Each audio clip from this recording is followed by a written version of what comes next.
Le port de Pointe-Noire, 80 ans déjà. 80 ans d'activité ininterrompue au service du Congo et de la sous-région. 80 ans de grandes mutations infrastructurelles et sociales. Une histoire pleine de symboles qui méritent d'être revisitée.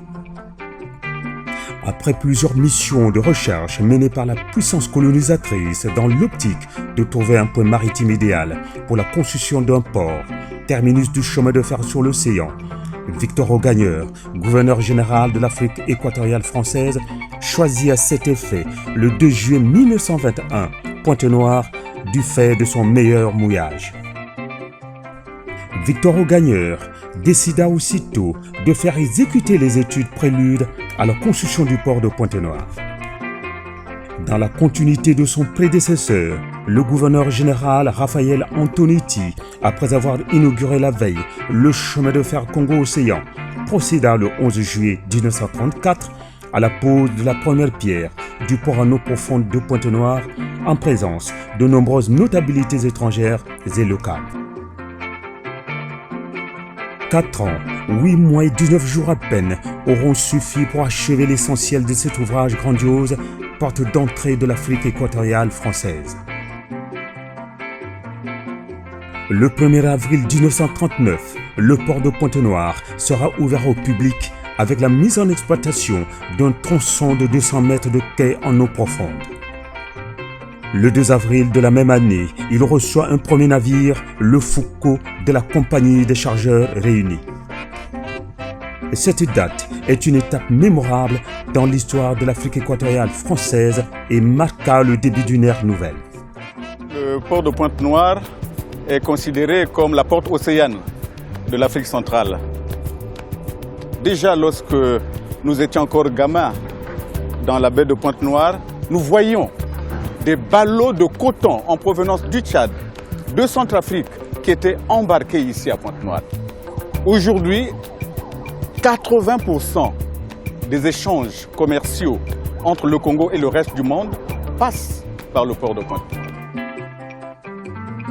De son inauguration en 1939 à sa mutation en port autonome en 2000, la gestion du port de Pointe-Noire était rattachée au chemin de fer, puis à l'Agence transéquatoriale des communications, l'ATEC, qui par la suite deviendra l'Agence transcongolaise des communications, ATC.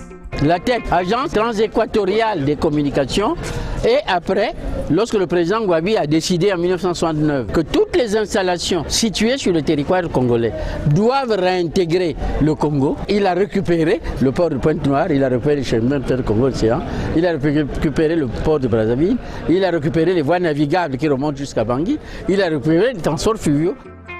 La gestion de cette agence, de laquelle dépendait le port, n'a malheureusement pas honoré les attentes. Dépourvu de signes distinctifs depuis sa création, le port de Pointe-Noire a été doté en 1976 d'un logotype fruit du génie congolais. Après l'administration coloniale, plusieurs directeurs de nationalité congolaise se sont succédés à la tête du port à partir de 1969 sous la houlette de la Direction générale de l'Agence transcongolaise des communications, ATC. Ceux qui ont créé l'Agence transcongolaise des communications étaient des gens intelligents. Ils se sont aperçus que dans un maillon de transport, il y a des modules qui fonctionnent bien. Il y en a qui fonctionnent un peu plus difficilement. Mais il faut qu'il y ait un module qui fournisse de l'argent pour que les autres modules puissent fonctionner. L'Agence transcongolaise des communications a été conçue dans cet esprit.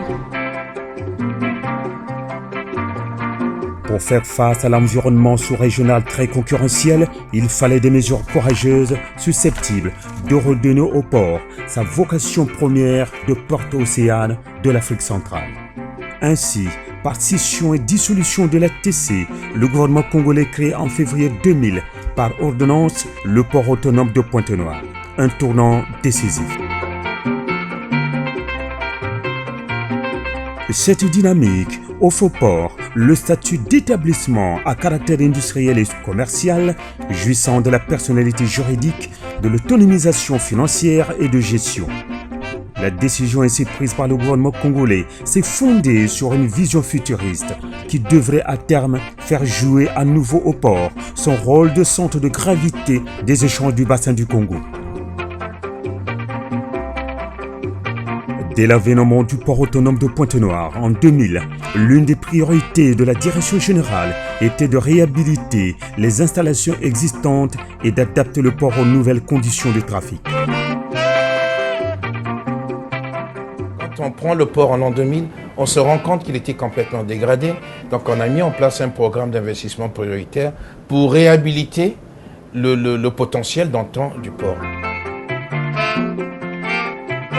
Tenant compte de l'importance de ces travaux, il était impérieux de mettre en place un partenariat public-privé, facteur de meilleures conditions d'exploitation et d'une meilleure utilisation des infrastructures et équipements. À cet effet, il sera signé le 23 décembre 2008 à Brazzaville avec le groupe Bolloré la convention de concession du terminal à conteneurs pour une durée de 27 ans. Cette convention sera mise en exécution le 30 avril 2009 lorsque, devant le Grand Thème maritime national et international, le président Denis Sassou Nguesso posa la première pierre des travaux de modernisation et d'agrandissement du terminal à conteneurs du port autonome de Pointe-Noire.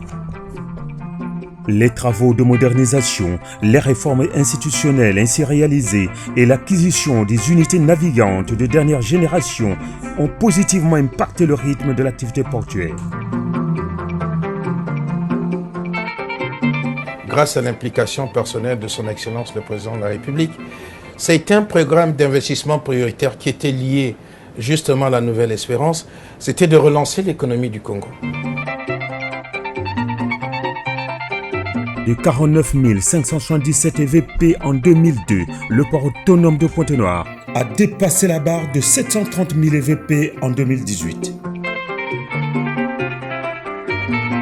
En octobre 2014, Pascal Ngoten succède au capitaine de vaisseau Jean-Marie Agnelli. Dans la continuité de son prédécesseur, Pascal Ngoten s'était engagé à consolider le sens de l'effort qui a permis à l'ancienne équipe de mettre les indicateurs du port au vert. En 2015, Pascal Ngoten cède le témoin à Séraphin Bala. Devenu directeur général du port autonome de Pointe-Noire, il prend aussitôt la mesure de l'immensité de la tâche. Séraphin Bala va donner une impulsion nouvelle au chantier en y exerçant sa réputation de technicien rigoureux, de travailleur obstiné ayant un sens inouï des relations humaines et du service public. Pour booster les réformes de modernisation, il met en route avec dextérité la phase d'urgence du nouveau plan directeur de développement du port autonome de Pointe-Noire. Nous avons conçu ce plan d'urgence qui se doit d'être réalisé dans les 3 années qui suivent, pour que nous puissions offrir plus de longueur de quai d'accostage aux navires, notamment les feeders qui viennent assurer le transbordement, qui viennent prendre la marchandise ici, amener dans les ports voisins, qui offrent des profondeurs moins importantes que les nôtres, et aussi de la marchandise en retour qui passe par le port de Pointe-Noire pour aller sur l'autre continent. Pour exécuter les travaux de cette phase d'urgence, 2 conventions de financement ont été conclues entre le port autonome de Pointe-Noire et l'Agence française de développement. La première en août 2018 et la seconde en mai 2019.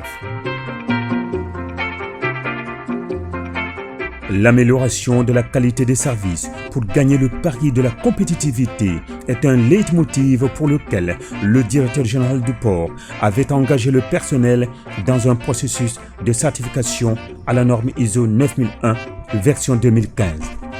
Nous pensons que nous devons d'améliorer nos services. C'est pour ça que nous nous sommes lancés dans la mise en place d'un système de management de la qualité pour ce qui concerne l'accueil des navires. En 80 ans d'existence, dont 19 ans de cure de modernisation des installations portuaires, le port autonome de Pointe-Noire a atteint un point de non-retour et conforté son rôle de plateforme de transbordement.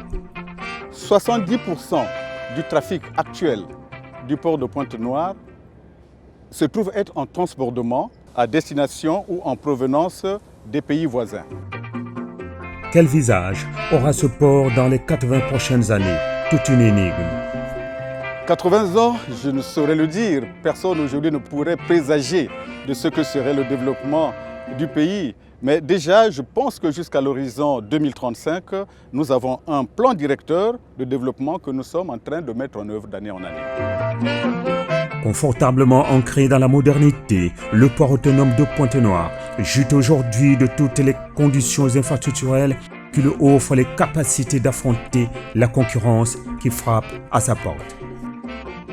Honneur et hommage échoient à tous les artisans de cette œuvre gigantesque, fleuron de l'économie congolaise.